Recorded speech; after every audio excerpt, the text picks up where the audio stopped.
Hey everybody, I'm Gokul from Restoration Brokers of America. So you're thinking of selling your business. We do this for a living. We've been doing it for 15 years. We've done about maybe 600 or so transactions in the restoration space. So if you're thinking about selling and you're a first-time seller, looking back at my 15 years experience, here are the top 3 tips that I have for you. Ready? 1, when you put your business up for sale, don't neglect running your business day to day. You got to pretend that the business is not up for sale, that business as usual, and you're going to keep pressing the gas. All right. Number one mistake that most first time sellers do is once they kind of sign an engagement agreement with a broker or somebody to represent them and the business is on the market, in their mind, they're already checked out. You don't want to do that. You want to stay disciplined until you get to the closing table.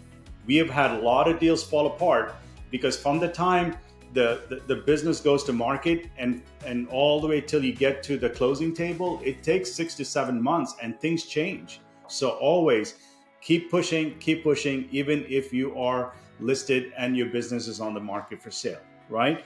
Number 2, keep it confidential, right? Yes, it's emotionally really difficult to go into work every single day, go into your business, and you're trying to drive the business. And on the flip side, you're talking to buyers on the weekends or late in the evenings, trying to exit your business.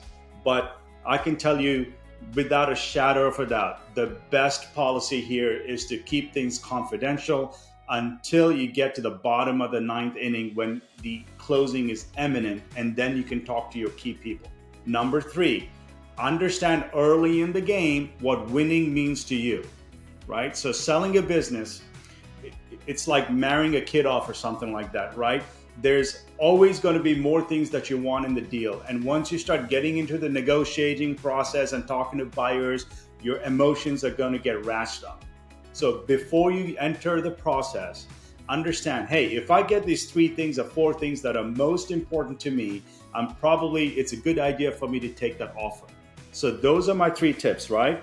Don't neglect your business while you're taking it to the market. Keep things confidential and understand what winning means to you. As always, I'll be happy to connect with you. You can reach me at www.rbasells.com.